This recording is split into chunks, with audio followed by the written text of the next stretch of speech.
Haleluya, saudara siap belajar firman Tuhan? Mari kita buka bersama-sama dengan saya Kejadian pasal ke-38 ayat 1 sampai ayat 30. Sebenarnya saya minggu ini akan menyampaikan visi tema kita dari Pontianak, saudara, untuk kita semua. Namun Tuhan rasanya menaruh di hati saya untuk menyampaikan pesan Tuhan ini kepada kita semua, saudara. Tadi pagi saya sampaikan ada beberapa hal ya buat jemaat pagi. Di malam hari ini kita akan belajar dari firman Tuhan ini. Saya percaya pesan firman Tuhan ini akan memberkati kita semua, saudara. Mari kita buka bersama-sama kalau saudara bawa Alkitab. Ya, Kejadian pasal ke-38 ayat 1 sampai 30, cukup panjang ayatnya, saudara. Saya mau ngajak saudara baca bersama-sama secara silih berganti. Saya ayat yang pertama, saudara ayat yang kedua. Perikopnya Yehuda dan Tamar. Ayat pertama, pada waktu itu Yehuda meninggalkan saudara-saudaranya dan menumpang pada seorang adulam yang namanya Hira. Ayat 2, 3. Di situ Yehuda melihat anak perempuan seorang Kanaan. Nama orang itu ialah Shua, dan Yehuda kawin dengan perempuan itu dan menghampirinya. Perempuan itu mengandung lalu melahirkan seorang anak laki-laki dan menamai anak itu Sesudah itu perempuan itu mengandung lagi, lalu melahirkan seorang anak laki-laki dan menamai anak itu Onan. Kemudian perempuan itu melahirkan seorang anak laki-laki sekali lagi dan menamai anak itu Shelah. Yehuda senang berada di Kesib ketika anak itu dilahirkan. Sesudah itu Yehuda mengambil bagi anak sulungnya, seorang istri yang bernama Tamar. Tetapi anak sulung Yehuda itu adalah jahat di mata Tuhan, maka Tuhan membunuh dia. Lalu berkatalah Yehuda kepada Onan, hampirilah istri kakakmu itu, kawinlah dengan dia sebagai ganti kakakmu dan bangkitkanlah keturunan bagi kakakmu. Tetapi Onan tahu bahwa bukan ia yang mempunyai keturunan nanti. Sebab itu setiap kali ia menghampiri istri kakaknya itu, ia membiarkan maninya terbuang supaya ia jangan memberi keturunan kepada kakaknya. Tetapi yang dilakukan itu jahat di mata Tuhan, maka Tuhan membunuh dia juga. Lalu berkatalah Yehuda kepada Tamar, menantunya itu, tinggallah sebagai janda di rumah ayahmu sampai anakku Shelah itu besar. Sebab pikirnya jangan-jangan ia mati seperti kedua kakaknya itu. Maka pergilah Tamar dan tinggal di rumah ayahnya. Setelah beberapa lama matilah anak Shua, istri Yehuda. Habis berkabung pergilah Yehuda ke Timah kepada orang-orang yang menggunting bulu domba-dombanya bersama dengan Hira sahabatnya orang Adulam itu. Ketika dikabarkan kepada Tamar, bapak mertuamu sedang di jalan ke Timah untuk menggunting bulu domba-dombanya, maka ditanggalkannya lah pakaian kejandanya. Ia bertelukung dan berselubung lalu pergi duduk di pintu ke-6 yang di jalan ke Timah. Lihatnya bahwa Shelah telah menjadi besar dan tidak diberikan juga kepada Shelah itu untuk menjadi istrinya. Ketika Yehuda melihat dia, disangkanya lah dia seorang perempuan sundal karena ia menutupi mukanya. Lalu berpalinglah Yehuda mendapatkan perempuan yang di pinggir jalan itu serta berkata, marilah aku mau menghampiri engkau, sebab ia tidak tahu bahwa perempuan itu menantunya. Tanya perempuan itu, apakah yang akan kau berikan kepadaku jika engkau menghampiri aku?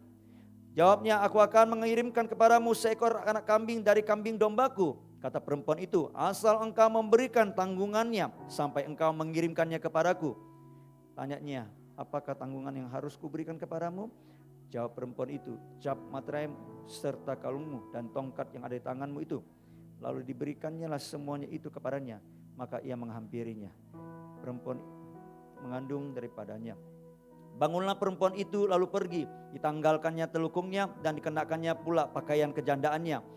Adapun Yehuda, ia mengirimkan anak kambing itu dengan perantaran sahabatnya, seorang orang Adulam itu, untuk mengambil kembali tanggungannya dari tangan perempuan itu. Tetapi perempuan itu tidak dijumpainya lagi. Ia bertanya-tanya di tempat tinggal perempuan itu, di manakah perempuan jalang yang duduk tadinya di pinggir jalan di Enam itu? Jawab mereka, tidak ada di sini perempuan jalang. Yehuda dan berkata, tidak aku jumpai dia, dan juga orang-orang di tempat itu berkata, tidak ada perempuan jalang di sini. Lalu berkatalah Yehuda, biarlah barang-barang itu dipegangnya, supaya kita jangan menjadi buah olok-olok orang. Sungguhlah anak kambing itu telah kukirimkan, tetapi engkau tidak menjumpai perempuan itu. Sesudah kira-kira 3 bulan dikabarkanlah kepada Yehuda, Tamar menantumu bersundal, bahkan telah mengandung dari persundalannya itu. Lalu kata Yehuda, bawalah perempuan itu supaya dibakar. Waktu dibawa perempuan itu menyuruh orang kepada mertuanya mengatakan, dari laki-laki yang punya barang-barang inilah aku mengandung. Juga dikatakannya, periksalah siapa yang punya cap, meterai, serta kalung dan tongkat ini. Yehuda memeriksa barang-barang itu lalu berkata, bukan aku, tetapi perempuan itulah yang benar. Karena memang aku tidak memberikan dia kepada Sela anakku, dan ia tidak bersetubuh lagi dengan perempuan itu. Pada waktu perempuan itu hendak bersalin, nyatalah anak kembar dalam kandungannya. Dan ketika ia bersalin, seorang dari anak itu mengeluarkan tangannya, lalu dipegang oleh bidan, diikatnya dengan benang kirmisi, serta berkata, inilah yang lebih dahulu keluar. Ketika anak itu menarik tangannya kembali, keluarlah saudaranya laki-laki, dan bidan itu berkata, alangkah kuatnya engkau menembus keluar. Maka anak itu dinamai Peres. Tangannya dekat kirmisi itu, lalu dipegang. Syerah, katakan amin. Nah saudara, kalau saudara baca kisah ini, ya ini kisah tentang kejatuhan Yehuda ke dalam dosa. Yehuda sebenarnya itu artinya dia memiliki nama yang begitu luar biasa, artinya pujian atau bersyukur kepada Allah. Dia anak keempat dari Yakub, saudara, anak dari Lea. Ya, nah saudara, kisah ini agak aneh, saudara. Kenapa? Kalau saudara baca di pasal sebelumnya, itu kisah menceritakan tentang bagaimana dan apa yang terjadi dengan orang yang bernama Yusuf. Yusuf itu adiknya Yehuda, saudara. Ya, nah Alkitab menceritakan, saudara, Yusuf pada waktu itu ketika diperintahkan oleh bapaknya Yakub, saudara, pergi ya cari saudara-saudaramu kemana mereka menggembalakan kambing domba itu. Ya, apakah mereka aman-aman saja? Lalu Yusuf pergi mencari, saudara. Ketika dari jauh Yusuf mendapatkan mereka, saudara-saudaranya merancangkan, berikhtiar untuk apa? Untuk membunuh Yusuf. Karena sebelumnya Yusuf itu sudah pertama dia sangat disayang oleh orang tuanya, ya, diperlakukan seperti bangsawan, ya, dikenakan baju-baju yang indah. Lalu kemudian Yusuf juga bermimpi 2 kali. Ketika bermimpi 2 kali, mimpinya sama. Ya, dua-duanya ya memberikan satu pengertian bahwa nanti Yusuf itu akan menjadi pemimpin bahkan atas keluarganya, sampai-sampai dikatakan ya bapaknya dan ibunya yang dalam mimpi itu matahari, kemudian ada bulan, kemudian ada bintang-bintang, itu sujud menyembah kepada Yusuf seperti itu, saudara. Lalu kemudian saudara-saudaranya iri, dengki. Lalu ketika dari jauh mereka melihat Yusuf datang, mereka berkata begini, ini kita akan bunuh dia. Ya, nanti kita akan lihat dengan seperti apa mimpinya itu. Ya, lalu apa yang terjadi, saudara? Yehuda sebelumnya Ruben berkata, jangan bunuh, dia juga darah daging kita, masih saudara kita. Lebih baik kita masukkan ke sumur. Ya, waktu masuk ke sumur, Ruben gak tahu kemana. Habis itu tiba-tiba ada satu kumpulan orang, ya Ismail, orang-orang yang sedang menuju ke Mesir datang. Lalu kemudian Yehuda menganjurkan, bagaimana kalau adik kita itu kita jual menjadi budak, ya, kepada orang-orang ini.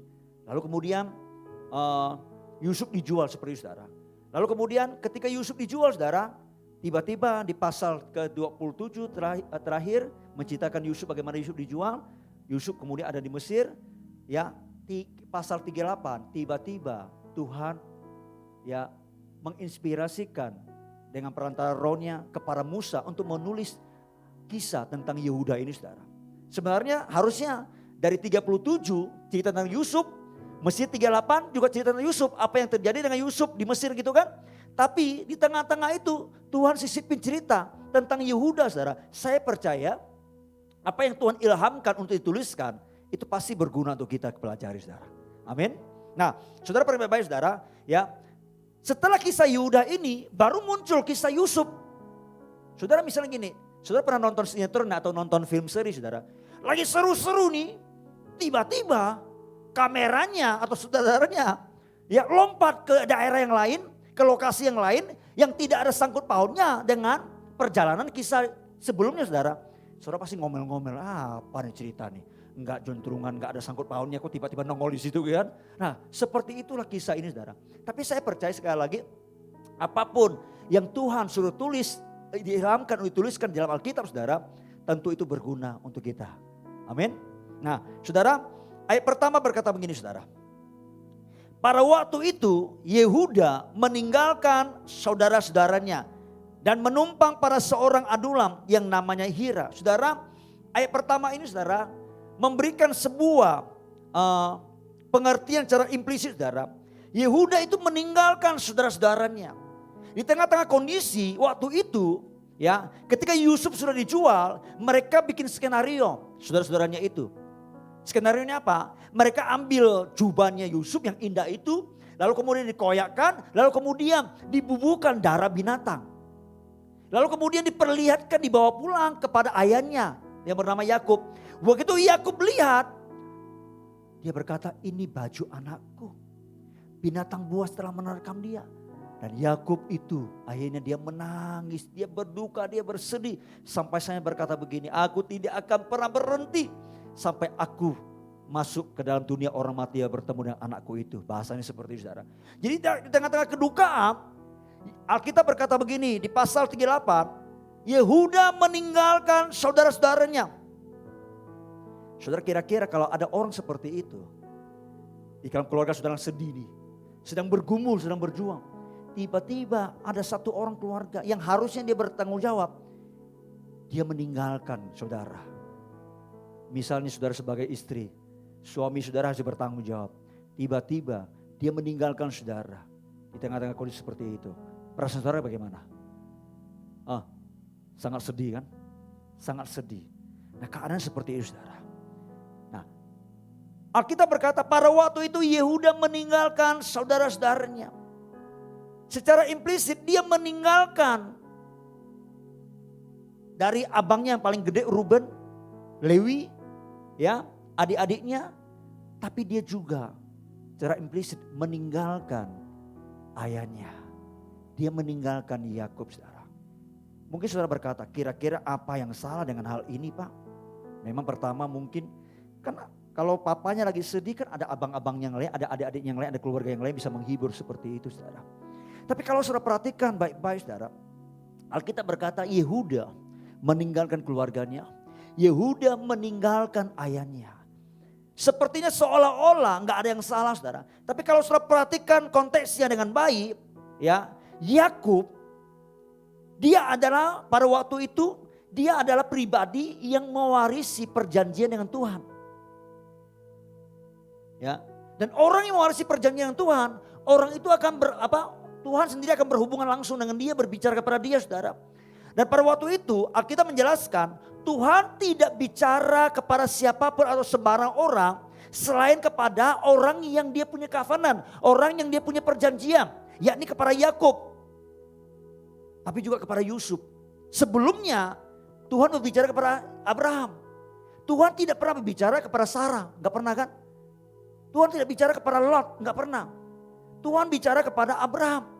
Setelah itu Abraham tidak ada, Tuhan bicara kepada Ishak karena Tuhan sudah berjanji, kepadamu Abraham dan kepada keturunanmu akan kuberkati dan menjadikan engkau keturunan itu berkat.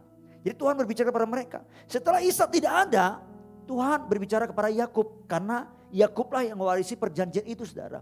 Ya, nah waktu itu Tuhan hanya berbicara kepada Yakub plus kepada Yusuf. Yusuf sendiri waktu itu sudah dijual ke Mesir. Sebelumnya Tuhan sudah berbicara kepada Yusuf lewat mimpi tadi saudara saya katakan. Ya, 2 kali dia bermimpi saudara. Artinya Tuhan sudah mulai bicara kepada Yusuf karena Tuhan mau memakai Yusuf.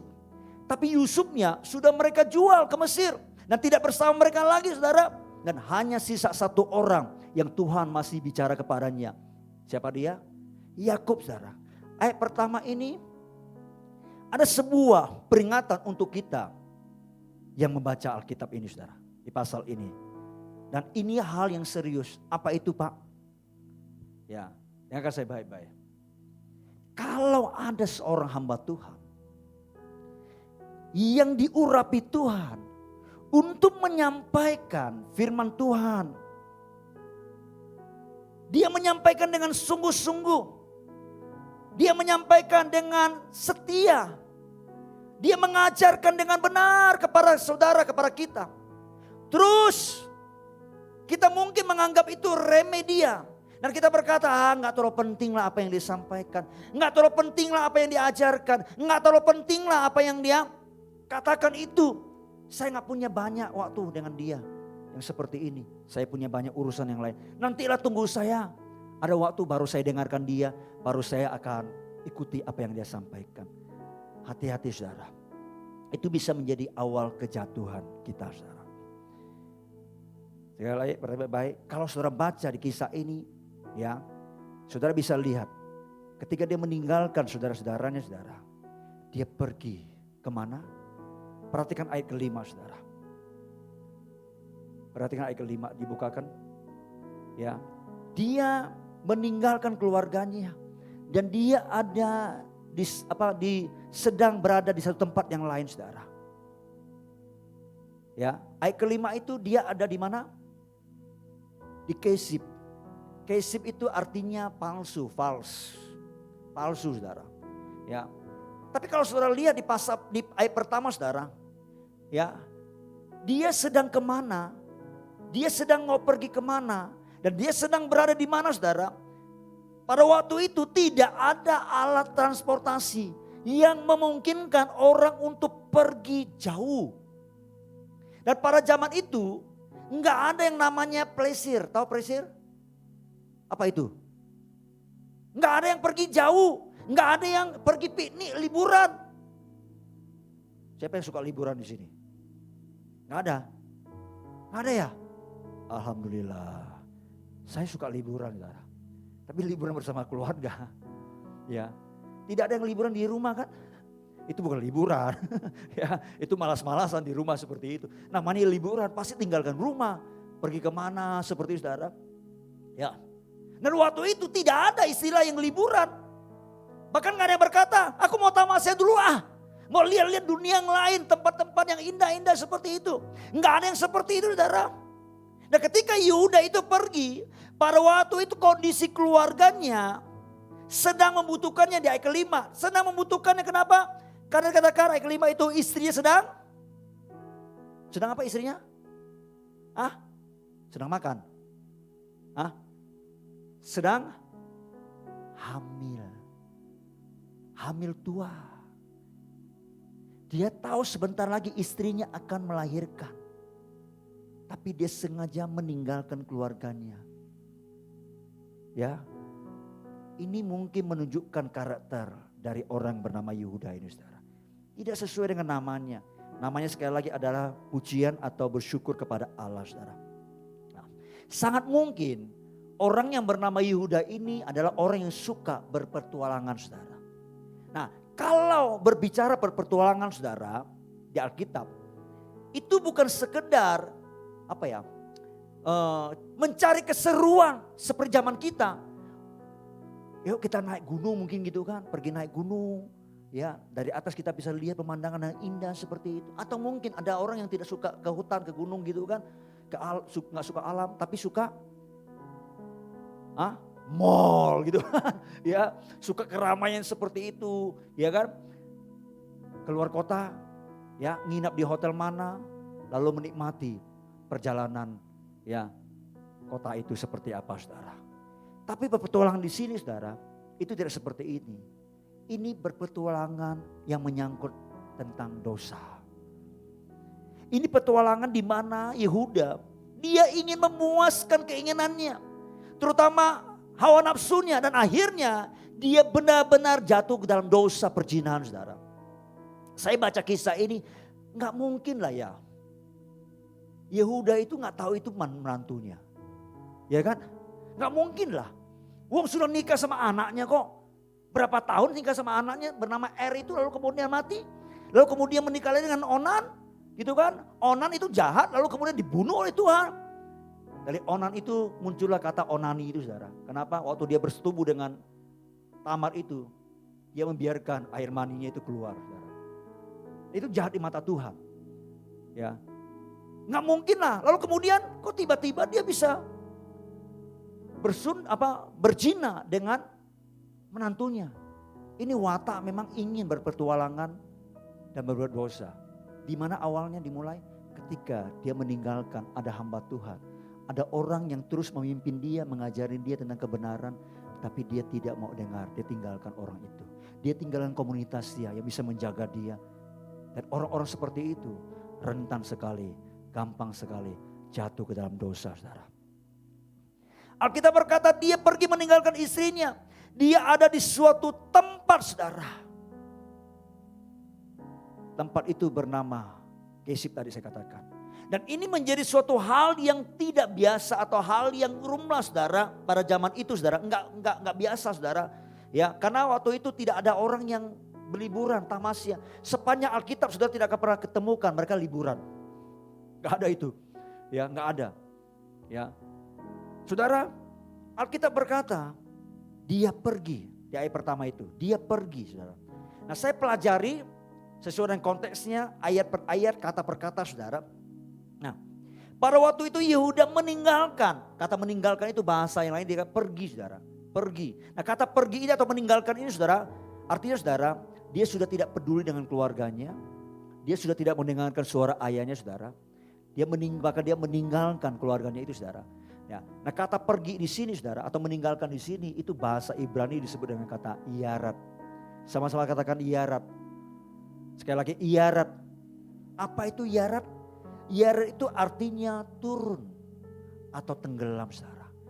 Kata ini persis ya dengan kata yang Alkitab jelaskan mengenai Yunus. Waktu Yunus diperintahkan Tuhan pergi ke Niniwe, Yunus tidak mau. Alkitab mencatat Yunus lari pergi jauh dari hadapan Tuhan. Dan itu persis banget katanya. Itu bahasanya iarat. Sama-sama sekali lagi ucapkan iarat. Artinya turun ke bawah. Bahkan di konteks di Yunus, saudara, itu turun itu sampai ke dasar, ke laut. Dasar laut. Tapi kalau saudara pelajari akar katanya, itu bukan hanya dasar, saudara. Tapi turun tenggelam sampai ke neraka. Jadi orang yang menjauhkan diri dari Tuhan, dari orang-orang yang disertai oleh Tuhan, dari orang-orang yang dipilih Tuhan untuk mengajar, menyampaikan kebenaran, memimpin, saudara, membimbing.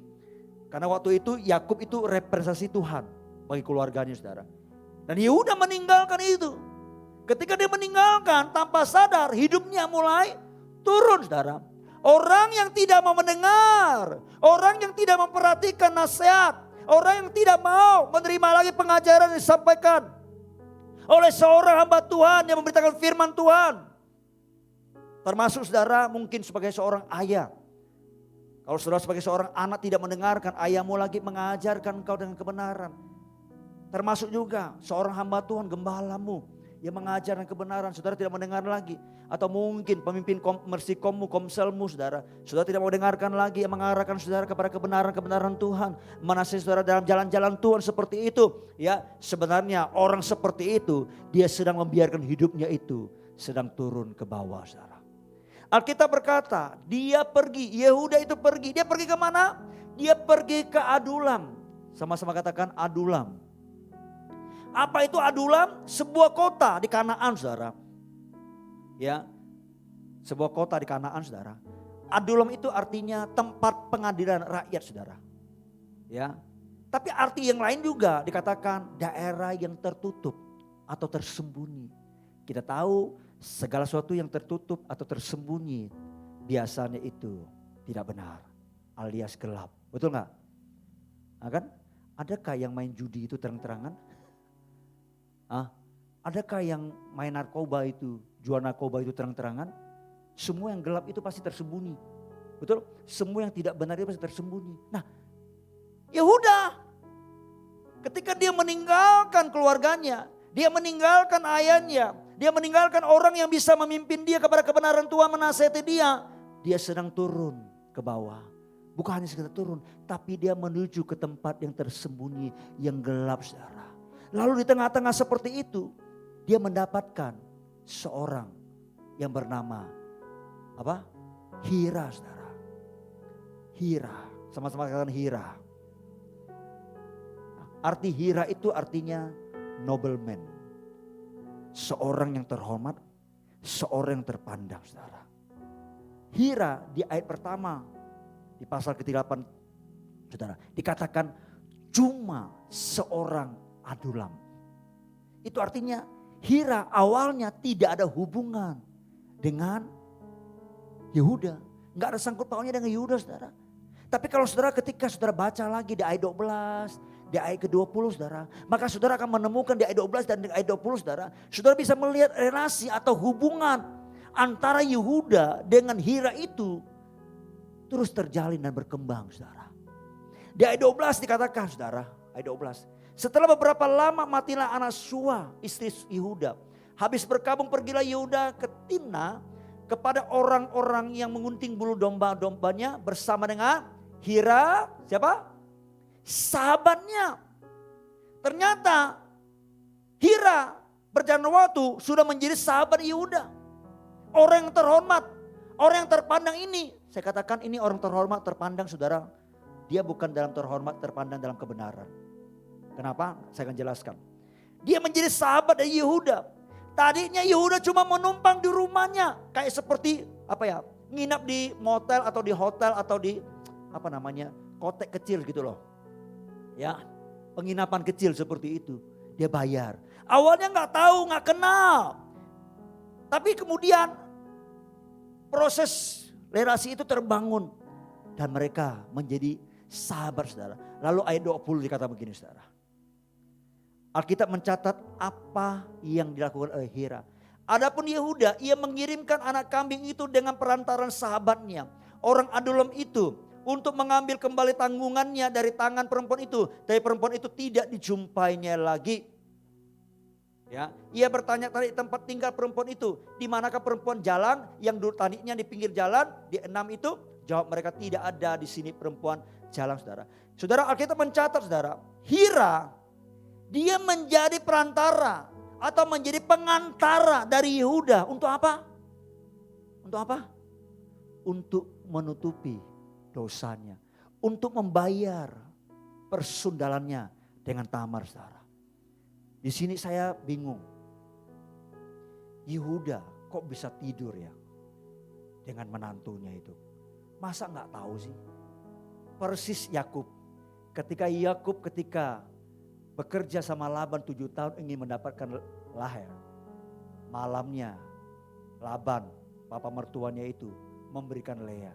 Memang waktu tidur itu gak tahu mukanya seperti apa. Memang dulu itu istilah begini, waktu orang menikah itu gak lihat wajah. Dijodohin betul, dulu. Termasuk dalam tradisi Chinese. Ketika saya pelajari sejarah orang-orang di Tiongkok dulu, kerajaan-kerajaan, saudara. Ya, jadi orang menikah itu, saudara, ditutupi, saudara. Gak bisa dilihat wajahnya. Sampai nanti malam pertama dibuka baru sah. Seperti itu. Jadi waktu menikah itu gak tahu wajahnya seperti itu. Yakub juga seperti itu. Saya pikir-pikir semabuk-mabuknya orang pasti tahu itu siapa gitu kan. Ya. Nah ini tidur sama mantunya. Sampai selevel itu, saudara. Ya. Yehuda ini kan kalau saudara tahu dia adalah leluhur atau moyangnya Yesus. Sebab Yesus itu lahir dari keturunan Yehuda. Makanya Yesus disebut singa dari Yehuda, saudara. Sebenarnya kalau kita mau telusuri, ya mungkin ini hanya perkiraan penafsiran aja. Sebenarnya yang harus menurunkan Mesias itu adalah Yusuf, bukan Yehuda. Sebab Yusuf itu dipakai oleh Tuhan, saudara. Tapi Yusuf melahirkan 2 anak, Efraim dan Manaseh. Dan mereka tidak menurunkan silsilah Mesias dari Yehuda, saudara. Itu sebabnya kalau saudara baca kehidupan Tuhan kita, ya dia tidak malu. Kalau Alkitab menuliskan nenek moyang seperti apa. Kalau saudara baca silsilah Yesus di atas itu, minimal ada 5 wanita. Yang pertama Maria adalah ibunya, ibu kandungnya. Yang kedua di atasnya itu ada Berseba, istri Uria yang ditiduri oleh Salomo. Di atas lagi ada siapa? Rut. Di atasnya ada Nggak tahu. Ya Tamar, saudara. Ya, ada 5 wanita, saudara. Nah, Alkitab berkata, Hira bersahabat dengan Yehuda. Dan Hira melakukan menjadi perantara untuk membayar persundalan dari sahabatnya itu. Dengan menantunya, saudara. Ini sahabat yang tidak baik. Betul nggak?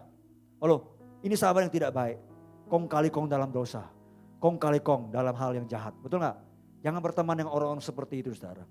Kalau ada orang-orang berteman, coba orang-orang sahabat-sahabat saudara yang sering mengarahkan saudara, nggak apa-apa, dikit-dikit nggak apa-apa, jangan terus suci lah. Itu sahabat yang tidak baik. Itu sahabat yang tidak baik. Itu sahabat yang menjerumuskan, saudara. Ya, nah ini menunjukkan Hira itu siapa dia sebenarnya, saudara. Dia bukan orang yang benar. Dia bukan orang yang takut akan Tuhan, saudara. Kenapa? Karena dia bersongkol menutupi dosa sahabatnya itu, saudara. Kalau seorang sahabat, dia mesti mengarahkan yang baik, yang benar, saudara. Dan Yehuda bergaul dengan orang semacam itu. Dan akhir hidupnya dipengaruhi oleh Hira. Dan dia jatuh ke dalam dosa, saudara. Dan ini diawali ketika Yehuda, saudara, meninggalkan orang yang disertai oleh Tuhan. Dia meninggalkan orang yang bisa mengajarkan dia kebenaran firman Tuhan. Dia meninggalkan keluarga rohaninya. Dia meninggalkan komunitasnya, saudara. Dan hasil hidupnya dia mulai turun, saudara. Ketika dia mulai turun, dia sedang menuju tempat yang tertutup. Dia sedang menuju tempat yang gelap seperti saudara. Lalu kemudian dia menemukan sahabat yang tanda petik juga menjerumuskan dia. Karena orang itu, sahabatnya itu tidak takut akan Tuhan. Lalu kemudian akhirnya Yehuda dipengaruhi banget oleh sahabat itu, saudara. Meskipun saya punya keyakinan Yehuda itu dia bukan orang yang baik-baik. Dia ada orang yang suka berjalan semau dia. Dia gak terlalu peduli dengan yang lain, saudara. Dengan keluarganya, saudara. Di ayat kedua dikatakan, saudara. Di ayat kedua. Di situ Yehuda melihat anak perempuan seorang Kanaan. Nama orang itu ialah Shua. Lalu Yehuda kawin dengan perempuan itu dan menghampirinya. Sebenarnya lihat, ketika orang sudah menjauh dari kebenaran. Ketika orang sudah menjauh dari orang-orang yang bisa memimpin dia kepada kebenaran, saudara. Maka cenderung orang itu bukannya turun, tapi hidup dalam kegelapan. Mestinya dia sudah tahu kebenaran. Dia adalah keturunan dari Israel. Dan tidak boleh menikah dengan yang bukan tanda petik sekerabat dengan dia. Itu sebabnya ketika Abraham melahirkan Ishak, dia pesan kepada Eliezer, hambanya itu. Eliezer, jangan pernah ambil perempuan dari Kanaan ini, dari bangsa manapun. Aku mau kamu pergi kampung halamanku, ketemu kerabatku itu, carilah seorang istri untuk Ishak anakku itu. Dan Eliezer pergi, dapatlah namanya siapa? Ishak, istri siapa namanya? Kalah dengan sekolah minggu Bapak Ibu Saudara. Namanya Rebeka, Ribka, saudara. Ya kan? Iya. Lalu kemudian waktu Yakub mau pergi meninggalkan Ishak, Ribka ngomong gitu kan, aku tidak mau anakku itu seperti anakku yang satu itu Esau. Karena Esau pada waktu itu sudah mengambil istri-istri dari perempuan Kanaan, termasuk dari keturunan Ismail. Dia gak mau. Lebih baik dia ngomong sama Ishak, biar Yakub pergi ke kampung halamanku, supaya dia mencari seorang istri di situ.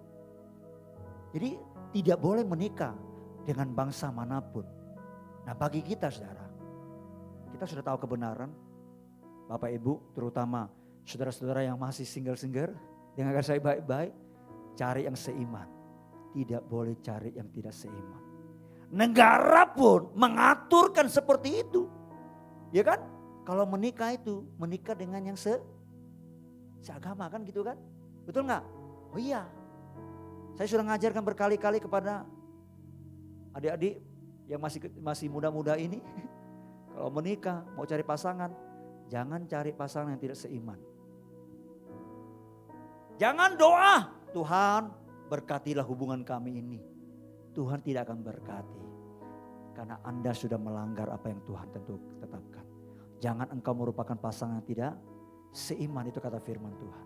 Yehuda mesti dia tahu. Tapi dia sudah tidak mau dengar lagi. Ya, ingat saya pernah jelaskan soal tentang Firaun. Kenapa sampai Tuhan mengeraskan hatinya. Bukan Tuhan bentuk hatinya keras loh. Tapi memang hatinya itu tidak mau dengar. Tuhan biarkan itu. Nah, ada orang seperti itu udah tahu kebenaran. Tapi tidak melakukan, mengabaikannya. Dia jalan terus. Tuhan berkata, biarkan dia. Biarkan dia. Ada kalanya seperti itu. Nah, Yehuda dibiarkan seperti itu. Dia sudah tahu tidak boleh kawin campur dengan bangsa-bangsa yang lain. Karena bagi orang-orang Israel, saudara, ya mereka harus hidup dalam hukum Tuhan. Tuhan tetapkan pernikahan mereka seperti apa. Karena mereka adalah bangsa pilihan, saudara. Tuhan tetapkan itu, saudara. Tapi Yehuda tidak mentaati. Dan Yehuda dikata begini, dia pergi melihat seorang anak perempuan Kanaan. Ya, nama orang itu ialah Shua. Nama siapa ini Shua ini? Shua ini nama siapa? Hah? Loh, siapa Shua itu? Hah? Bukan istrinya, nama mertuanya. Itu kan lihat, di situ Yehuda melihat anak perempuan seorang Kanaan. Nama orang itu Shua. Ya kan? Jadi artinya Shua itu mertuanya Yehuda, saudara. Nah, Shua sendiri, saudara, itu artinya makmur. Sama-sama katakan makmur. Ya. Oke. Nah, jadi saudara bisa melihat ketika Yehuda meninggalkan Yakub, dia meninggalkan orang yang bisa membimbing dia. Dia meninggalkan orang yang bisa memimpin dia, membina dia, mengawasi dia, mengajarkan kebenaran kepada dia. Lalu kemudian dia tidak mendengarkan itu lagi. Dia mengabaikan itu. Ketika orang seperti itu, hidupnya akan mulai turun. Dia akan mengarah kepada kehidupan yang gelap. Lalu apa yang dia cari? Yang dia cari adalah kemakmuran. Yang dia cari adalah kehormatan. Alkitab berkata, dia menjadi menantu dari seorang yang makmur, dari seorang yang kaya. Jadi yang dicari ya udah apa? Kemakmuran, kekayaan, kesuksesan duniawi, saudara. Kalau orang tidak mau dengar lagi kebenaran, sudah tidak mau lagi diajari firman Tuhan, sudah tidak mau lagi menerima nasihat dari hamba Tuhan, menyampaikan suara Tuhan, maka orang itu cenderung akan memalingkan telinganya untuk hal-hal yang duniawi, saudara. Dan orang seperti itu lambat laun dia akan mulai turun. Itu pasti. Ketika dia turun, dia akan menuju ke tempat yang gelap. Ya, yang dipikirkan semua adalah duniawi, duniawi, duniawi. Mengejar kesuksesan dunia. Dan orang seperti itu pasti tidak luput dengan namanya dosa. Dan jatuh ke dalamnya, saudara. Kalau saudara perhatikan Yehuda ini, saudara. Dia bukan hanya jatuh dalam dosa. Tapi itu juga melahirkan kehidupan yang berdosa di dalam keluarganya. Anak-anaknya saudara lihat. Onan, semua jahat di mata Tuhan, saudara. Ya, mulai dari satu orang yang meninggalkan komunitas ilahinya. Yang meninggalkan orang yang bisa menasehati. Yang meninggalkan orang yang bisa mengajarkan dia. Yang meninggalkan orang yang bisa memimpin dia kepada kebenaran. Dan pada akhirnya akibatnya bukan hanya hidupnya, tapi keluarganya. Orang-orang dekatnya juga hancur, saudara. Haleluya. So bisa tangkap pesan ini, saudara. Ini persis banget dengan Yunus. Yunus ketika lari daripada Tuhan tidak mendengar suara Tuhan lagi. Tidak mau mendengarkan kebenaran Tuhan lagi. Dia lari daripada Tuhan. Ketika dia naik kapal, orang-orang dekat dengan dia seisi kapal itu mengalami kerugian. Hati-hati kalau saudara lihat ada orang-orang yang sudah memberontak. Tidak mau diajar lagi dengan kebenaran. Tidak mau lagi mendengarkan nasihat. Hati-hati, jangan terlalu dekat dengan orang-orang seperti itu. Kenapa? Saudara bisa kena dampaknya. Doakan orang itu dari jauh mungkin. Kalau masih bisa nasihati, nasihati. Kalau tidak, biarkan dia. Doakan dari jauh, saudara. Jangan terlalu dekat, saudara bisa kena dampaknya. Saya tidak berkata saudara harus benci orang itu, tidak. Haleluya. Apalagi itu keluargamu, apalagi itu pasangan hidupmu, saudara. Ya, persis banget itu kejadian seperti anak bungsu. Ketika dia sudah tidak mau dengan ayahnya, dia tidak menghiraukan papanya lagi. Yang memperhatikan dia selama ini. Dia menjauh dari papanya, betul? Hidupnya pada akhirnya apa? Melarat, saudara. Apa yang saya mau sampaikan kepada saudara yang Tuhan taruh di hati saya, saudara. Yang akan sebaik-baik. Saya tekan panjang lebar hari ini. Saudara mungkin pernah berjumpa dengan orang Kristen yang menyebut dirinya adalah Kristen. Bahkan mungkin di KTP-nya bertuliskan, dicantumkan. KTP-nya agama Kristen, saudara, seperti itu. Mereka mungkin masih pegang Alkitab. Mungkin di jet-jet di HP-nya masih ada aplikasi Alkitab seperti itu, saudara. Mungkin mereka masih berdoa ketika makan 5 waktu, ya kan? Makan pagi, makan siang, makan sore, makan malam. Kemudian waktu tidur, saudara. Ya. Tapi mereka tidak pernah datang mau bersekutu bersama-sama dengan keluarga rohaninya. Beribadah bersama-sama dengan orang-orang Kristen lainnya. Mereka sengaja memisahkan diri dari orang-orang Kristen lainnya, saudara. Karena mereka mungkin merasa sebagai gereja itu tidak harus dibatasi dengan gedung, dengan 4 tembok, saudara, seperti itu. Sehingga mereka mungkin merasa dimanapun mereka berada, mereka adalah gereja. Betul, kita ini gereja. Tapi gereja itu adalah bukan pribadi, gereja itu perkumpulan. Kumpulan orang, eklesia, dipanggil keluar dari tempat yang gelap kepada terang yang ajaib. Itu kumpulan orang. Saudara, ada banyak orang menyebut dirinya Kristen, tapi memiliki pikiran seperti itu. Mereka merasa tidak butuh gereja, tidak butuh komunitas, tidak butuh seorang pemimpin rohani. Dengan berbagai banyak alasan mereka bisa kemukakan. Mereka tidak mau pergi ke sebuah gereja lokal. Mereka tidak mau beribadah. Mereka tidak mau berkomitmen terhadap satu gereja lokal. Bahkan memisahkan diri dengan gereja lokal sebagai tubuh Kristus, saudara. Dan orang-orang seperti itu, saudara, ya, adalah orang-orang yang tanda petik yatim piatu rohani.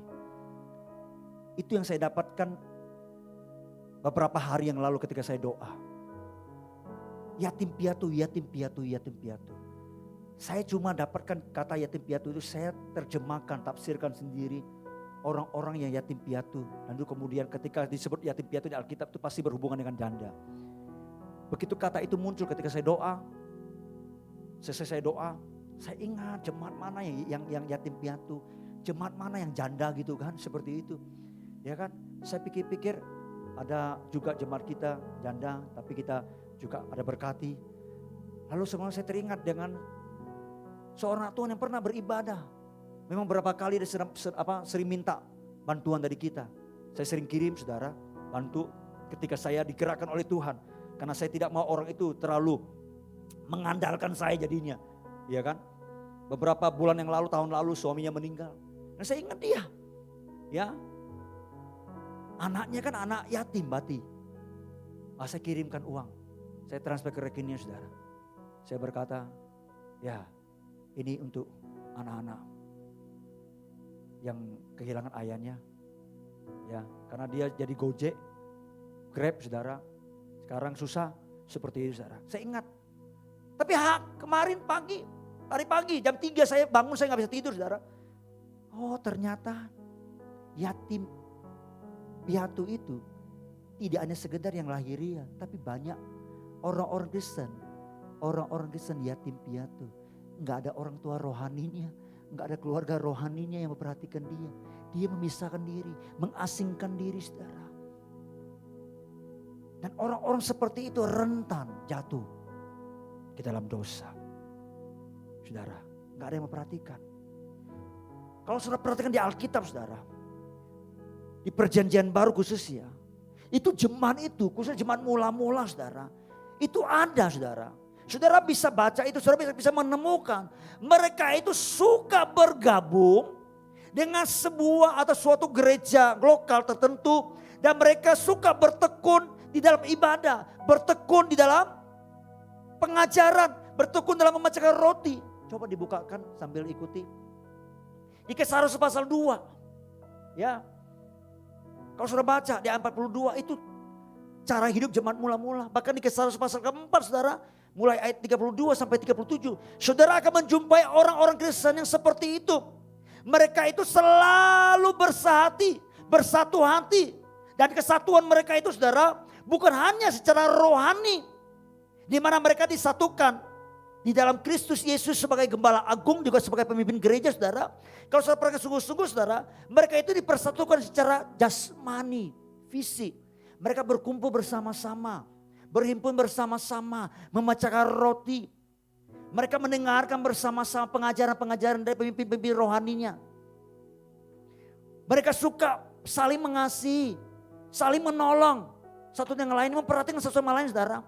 Jadi gereja mula-mula itu saudara tidak mengabaikan keanggotaan mereka di dalam sebuah gereja lokal. Atau persekutuan yang nyata bersama dengan orang-orang yang percaya yang lainnya di dalam sebuah gereja lokal saudara. Dan kalau saudara baca lagi, Alkitab meneruskan saudara, sampai kitab Ibrani saudara. Saudara akan menemukan ada nasihat tentang bagaimana kita diminta sebagai orang-orang percaya. Jangan menjauhkan diri, memisahkan diri dari komunitas ilahi. Dari pemimpin-pemimpin yang bisa membawa kita, mengajar kita, menasihati kita di dalam kebenaran Tuhan. Dikatakan jangan menjauhkan diri dari pertemuan-pertemuan ibadah saudara. Janganlah kita menjauhkan diri dari pertemuan-pertemuan ibadah kita. Seperti dibiasakan oleh beberapa orang. Tetapi marilah kita saling menasihati. Dan semakin giat melakukannya menjelang hari Tuhan yang mendekat. Penulis kitab Ibrani berkata begini. Mestinya seharusnya orang-orang kita itu lebih banyak sering berkumpul bersama-sama. Jangan menjauhkan diri dari pertemuan-pertemuan ibadah. Kenapa dikatakan jangan menjauhkan diri dari persekutuan, dari pertemuan-pertemuan ibadah saudara? Karena dalam persekutuan, dalam pertemuan-pertemuan ibadah saudara, itu dikaitkan dengan istilah saling memperhatikan di ayat 24. Saling menasehati di ayat 25. Saudara. Kalau orang sengaja memisahkan diri dari komunitas ilahinya, dari keluarganya, memisahkan diri dari pemimpin rohani saudara, menjauhkan diri dari keanggotaan gereja lokal saudara, dari persekutuan, dari ibadah saudara, maka orang itu rentan jatuh ke dalam dosa. Kenapa? Setelah ayat 25, ayat 26. Sebab alasannya disebutkan. Jika kita sengaja berbuat dosa. Dosa ini kaitannya dengan sengaja memisahkan diri dari persekutuan gereja lokal. Sengaja meninggalkan pertemuan ibadah. Dan orang seperti itu tentu tidak akan mendapatkan nasihat. Mendapatkan pengajaran-pengajaran. Mendapatkan bimbingan rohani saudara. Yang bermanfaat untuk pertumbuhan iman. Dan bukannya itu. Orang yang sengaja memisahkan diri dari komunitas ilahinya. Orang yang sengaja menjauhkan diri dari keanggotaan gereja lokalnya. Dari pertemuan-pertemuan ibadah saudara. Dia tidak akan mendapatkan namanya perlindungan rohani. Itu sebabnya Yehuda tidak mengcover dia. Kenapa? Karena dia sengaja memisahkan diri. Dia tidak bisa mendengarkan suara ayahnya lagi. Kalau tentu dia masih bersama dengan ayahnya, tentu ayahnya bisa sampaikan, nah kita punya covenant, kita punya perjanjian dengan Tuhan. Tuhan tidak memperbolehkan kita mengambil pasangan yang bukan dari kalangan kita. Ada orang masih bisa ngajarkannya, tapi ketika dia pergi, dia tidak bisa mendengarkan suara itu. Ada banyak orang kisah seperti itu saudara. Jadi jangan heran kalau mereka itu rentan diserang dan rentan jatuh dalam dosa. Ayat pasal ke-13 dilanjutkan saudara. Ayat 17. Penulis Ibrani berkata begini, tunduklah, taatilah pemimpin-pemimpinmu. Sebab mereka berjaga-jaga atas jiwamu. Saudara, orang-orang Kristen yang memiliki komitmen untuk secara tetap dan beribadah secara tetap di sebuah gereja lokal, maka mereka akan mendapatkan perlindungan rohani dari pemimpin rohani mereka, saudara. Sebaliknya orang-orang Kristen yang tidak bergereja tetap, yang suka pindah sana pindah sini, bahkan yang tanda petik tidak pernah hadir di gereja, suka ibadah online. Sekarang tinggal kita share, betul? Connect ke gereja mana yang sudah ada online, betul nggak? Gampang sekali seperti itu, saudara. Ya, tidak pernah hadir dalam pertemuan-pertemuan cara ibadah secara fisik seperti itu, saudara. Dan orang Kristen lainnya, saudara. Dan mereka tidak memiliki komitmen di sebuah gereja lokal. Artinya mereka tidak memiliki sahabat-sahabat, keluarga-keluarga rohani yang bisa mengcover mereka. Apalagi pemimpin-pemimpin rohani. Maka orang-orang seperti itu, saudara, tidak ada perlindungan rohani. Tidak ada yang memperhatikan mereka. Tidak ada yang mendoakan mereka. Dan tidak ada yang mengkonseling mereka. Memberikan nasihat kepada mereka ketika mereka ada pergumulan, ada persoalan, ada permasalahan, saudara. Mereka menjadi orang-orang Kristen yang yatim piatu. Salah siapa? Bukan salah siapa-siapa. Salahnya adalah keputusan diri yang tidak benar. Sabtu yang lalu ketika kami staf buka puasa, saya dengar dari seorang staf, kita di gereja kan punya data gereja. Termasuk beberapa saudara yang sudah pernah isi form segala, kita punya data. Ya. Dan ada jemaat, sudah lama gak datang. Ini jemaat lama. Gak pernah nongol. Mungkin COVID oke. Tapi ini COVID masih berlangsung tapi sudah mulai agak itu. Gak seperti awal-awal takut sekali gitu kan. Harusnya bisa hadir. Gak pernah hadir lagi. Kemarin dikunjungi. Begitu dikunjungi ditanya. Kita dari gereja ini seperti itu kan. Betul ini namanya ini. Betul. Lalu ditanya apa? Kenapa tidak ke gereja? Oh tidak ke gereja-gerejaan sekarang. Tidak gereja-gerejaan. Oh lalu staf itu. Kalau tidak ke gereja mana? Oh, enggak ke gereja manapun seperti itu, saudara. Semua lalu, ngeri sekali orang Kristen seperti itu. Dia pikir dia bisa berdiri sendiri gitu kan. Saya dalam hati, ini pasti orang sudah menjauhkan diri dari Tuhan. Berjalan semau dia. Alkitab berkata orang yang menjauhkan diri dari Tuhan akan muncul akar pahit. Ya, mungkin dia sekarang bisa ngomong, aku tidak perlu gereja. Betul kan? Saya katakan satu kali, dia pasti butuh gereja. Dia pasti butuh orang-orang Kristen yang lainnya. Dia pasti butuh hamba Tuhan. Kapan? Kita ngomong belak-belakan aja. Ketika nanti dia check out. Dia pasti minta gereja untuk layani pekuburannya. Keluarga datang. Minta dilayani pemakamannya. Kalau Anda tidak mau datang ke gereja masih hidup, nanti gereja akan datang, hamba Tuhan akan datang pada waktu Anda mati. Haleluya. Saudara, apa yang saya mau tegaskan buat kita semua? Saya percaya kalau kita sungguh-sungguh mendedikasikan hidup kita dan berkomitmen bergereja di sebuah gereja lokal, apalagi saudara di sini, saya yakin saudara selama saudara ikut di sini, saudara diberkati enggak? Saudara diberkati enggak? Saudara datang ibadah diberkati enggak? Saudara dengar pengajaran-pengajaran diberkati enggak? Dari yang dulu tidak banyak tahu sekarang sudah tahu banyak. Dari yang tidak bisa sekarang bisa. Dari dulu waktu itu ada masalah kita respon yang salah. Kita marah-marah, kita emosi, kita diajari. Oh, jangan begitu responnya. Gitu kan? Sekarang sudah banyak berubah kan? Boleh lihat saudara yang berubah itu. Coba tanya suamimu atau tanya istrimu atau tanya anakmu, tanya orang tuamu. Pasti sudah banyak perubahannya walaupun belum sempurna. Kapan sempurnanya Pak? Saudara mau sempurna? Mau? Ketika ada di kuburan nanti. Sebab di kuburan itu sempurna. Baca kitab Wahyu itu. Orang-orang yang nanti sudah rohnya sempurna itu di surga. Jadi kita belum sempurna. Kita masih terus disempurnakan. Tapi ketika kita beribadah seperti ini. Kita banyak diajar, kita dibekali. Itu sebenarnya minggu lalu saya katakan. Kita ibadah itu rugi enggak? Enggak rugi dong. Ya kan kita dengar khotbah, kita diajari dengan yang benar. Ya ini baru satu tema. Coba bayangin saudara. 1 tahun 52 minggu datang 52 topik, saudara dengarkan. Kita masih berbicara soal keluarga. Kita masih berbicara soal bagaimana didik anak. Kita masih berbicara soal bagaimana berhubungan relasi dengan yang lainnya lagi. Bagaimana mendukung, menjangkau jiwa-jiwa, memberitakan Injil. Masih banyak tema-tema yang lain di Alkitab, semuanya lengkap. Tapi kalau saudara tidak pernah hadir, saudara mau dengar apa?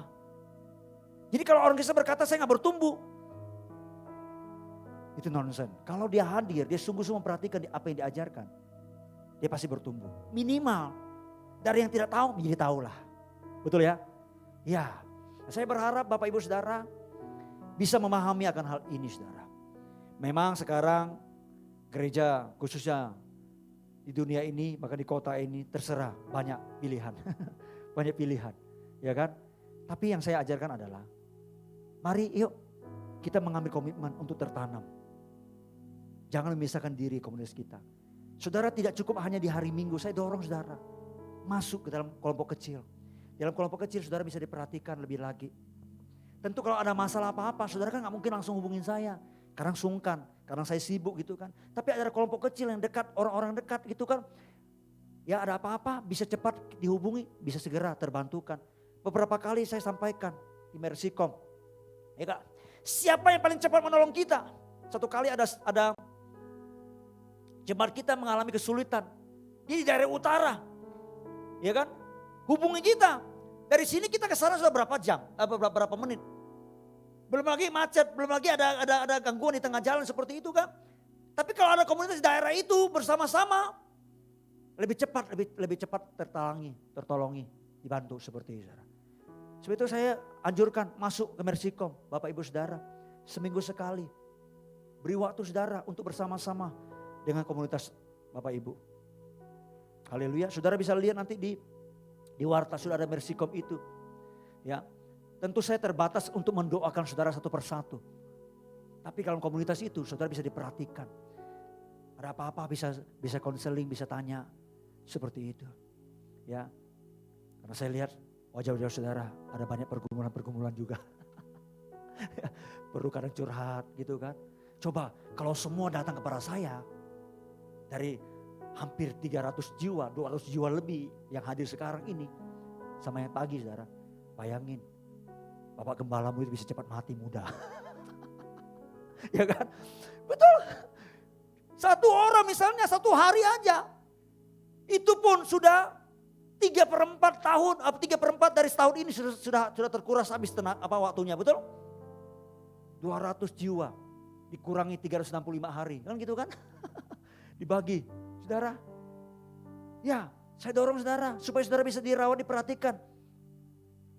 Amin.